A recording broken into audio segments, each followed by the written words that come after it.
딩동댕동. 신동댕동 신동입니다. 오랜만에 POE2 후기로 돌아왔습니다. 중간에 시즌을 한번 건너뛰었는데요. 이번에 액트4가 새롭게 나오고 또 개인적으로 기대되는 변화들이 많았습니다. 그리고 이번에 마침 20주년 국내 콘서트가 딱 끝나는 시점이라 이때다 싶어 집중해서 액트 구간 빠르게 밀어봤습니다. 잠깐만, 미리 좀 스포를 하자면요.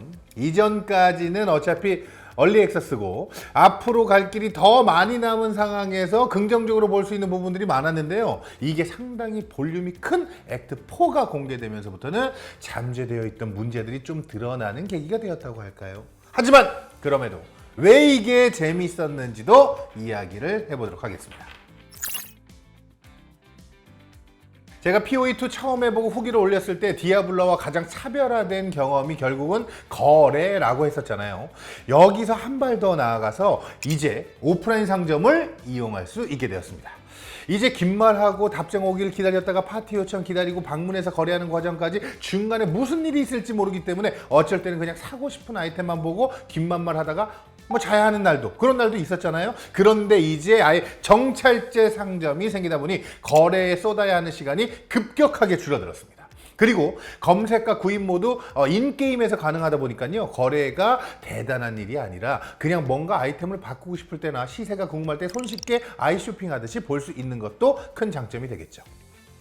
다만 한 가지 아쉬운 점이라면 제가 사전에 정보를 정확히 몰라서 그럴 수도 있는데 이 오프라인 상점을 어떻게 이용해야 되나, 처음에 이거 알아본다고 시간을 많이 쏟았어.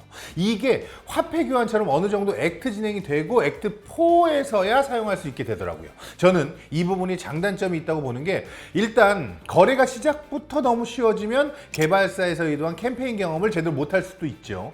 캠페인 단계에서 이 정도의 시간과 난이도를 경험시켜주고 싶었는데 거래를 통해서 압도적인 힘을 갖게 되면 의도와 다른 경험을 하게 될 거니까 당연히 싫겠지. 그런데 이게 근데 단점도 있다는 거야. 현재 POE2는 내가 스스로 아이템을 마련해서 강해지기가 너무 힘들고, 그러다 보니까 액트 구간에서 지쳐버리기가 너무 쉽잖아요. 이어지는 이야기이긴 하지만 개발사에서 의도한 대로 캠페인을 스스로의 힘으로 미는 것이 맞다고 한다면 저는 적어도 스스로 밀 수 있는 환경은 주어져야 한다고 보거든요. 예를 들어 디아블로의 경우는 캠페인을 진행하면서 보상으로 주어지는 아이템이 꽤 강력하고 레벨 단계에 맞게 적합한 아이템이 나옵니다.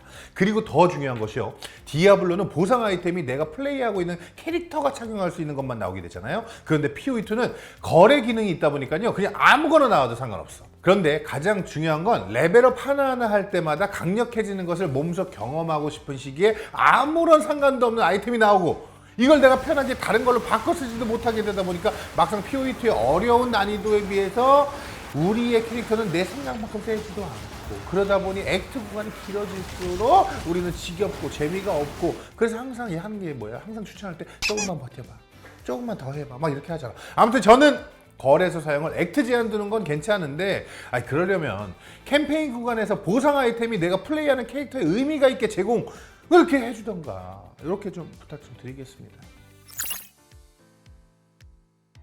그럼에도 이번에 저는 좀 재밌게 플레이를 할 수 있었고, 특히 액트4는 제가 해본 그 어떤 게임 중에서도 하나의 액트가 이렇게 긴 게임이 있었나 싶긴 했었어요.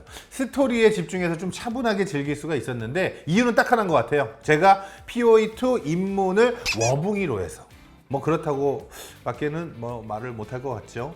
이번에 캐릭터 고민이 많이 있었습니다. 다들 데드아이를 하는 분위기더라고. 저는 또 그러면 괜히 또 하기 싫고, 오징어 게임 아직 안 본 사람 있죠? 그런 느낌이라는 거야. 예전에 POE2 헌트리스 라이브 할 때 처음으로 추봉이님 만났었잖아요. 본인이 인간 리치라고 했던 게 생각이 나서, 아니 얼마나 재밌길래 인간 리치라고 하나 싶어서 이번에 리치를 목표로 진행을 했습니다. 디아도 그렇고 POE2도 그렇고 맥스롤 사이트에 교재가 딱 있으니까 그거 보고 진행을 했습니다. 정수흡수 빌드로 하는 중인데 중간중간 제가 쓰고 싶은 대로 발굴로 뼈다귀를 불러내서 몸빵도 시키기도 하고 이것저것 내키는 대로 스킬 찍어서 써보기도 했는데, 그냥 뭐 무난하게 액트 미는데 전혀 부담이 없었어요. 정수 흡수 자체가 한 방 한 방 들어가는 게 아니라 맞추면 그때부터 카오스 데미지가 뭐 시간에 따라 누적되는 개념이에요. 그냥 맞추고 한 바퀴 돌고 오는 방식으로 플레이하니까 보스전도 기존의 워리어 할 때보다 확실히 패턴을 주목해서 보면서 피하는 것에 집중을 할 수 있게 됐고, 그러다 보니까 덜 죽기도 하고요. 이래저래 저는 뭐 좀 쉽고 빠르게 밀었습니다. 이번에 액트 4까지 워리어로 밀었다? 야, 이거는 거의 삼국지 10번 읽은 사람 같은 느낌. 존경받아 마땅한 사람입니다. 자, 이번에 별 정보 없이 시작해서 그런지 중간중간 만난 심연 이벤트가 진짜 재밌었고요. 또 어려운 만큼 해내는 보람이 있을 정도로 보상도 좋아서 아주 좋았습니다. 디아블로 4 시즌에서 항상 이런 비슷한 컨셉의 이벤트가 열리는데요. PO2 심연이 개인적으로 좋았던 점은 첫 번째는 자연스럽게 캠페인부터 엔드게임까지 적용될 수 있는 방식이기 때문에, 보통 이 디아블로는 시즌 이벤트만을 위해서 달린다고 해도 과언이 아니잖아요. 반복되는 액트 구간을 줄이고 이벤트에 집중하는 전략을 취하는 것인데, POE2는 반대로 심연이 독립적인 이벤트가 아니라 기존 진행 과정에 자연스럽게 묻어주는 컨텐츠, 볼륨을 늘리는 이런 역할을 하고 있다는 거죠. 자, 두 번째는요.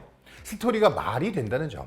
나중에 POE2 전체 캠페인이 공개됐을 때 어떨지는 잘 모르겠어요. 근데 일단 제 입장에서 액트 1에서부터 액트 3까지를 반복해서 즐겨왔고, 이번에 처음으로 액트 4가 공개됐잖아요. 그런데 이번에 캠페인 진행을 하면서는 같은 곳인데도 불구하고 심연이라고 해서 바닥에서 고대 악마들이 막 지상으로 솟구쳐나와, 막 솟아나와, 이런 효과들을 볼 수 있습니다. 이게 스토리와 연계돼서 20년간 봉인된 줄 알았던 야수가 나올 준비를 하고 있고, 혼란한 시기를 틈타 고대 악마들이 지상으로 나오려는 이 타이밍이 뭔가 더 긴박함을 준다 이거죠. 자, 세 번째는요. 보상이 상당히 좋습니다. 이렇다 보니까요. 심연 이벤트는 캠페인을 진행하면서도 귀찮게 막닥뜨리는 시간 소모성 컨텐츠가 아니고요. 저는 반갑게 느껴지는 이벤트였다는 거죠. 진짜 바짝 3일 동안 시간 날 때마다 해서 액트 밀었습니다. 이제 막 엔드게임 접어들었고요. 진짜 처음에 이 POE2 워리어로 하고 나서는 엔드게임까지 하는 거 이번에 너무 오랜만에 하는 거를 뭐 기억도 잘 안 나고, 또 그 사이에 바뀐 것도 많더라고. 아무튼 배우면서 해야 될 것 같은데, 일단 경로석 1단계부터 차곡차곡 한번 올라가 보겠습니다. 자, 그래서 엔드게임 등반하면서 아직 못 해본 우물에서 아이템 제작하는 것도 한번 해보고, 이번에 새로운 변경점들 충분히 즐겨볼 생각입니다. 재밌게 하면서 또 소식 전해드리도록 할게요. 지금까지 신동댕동 신동이었습니다. 워붕이 안녕.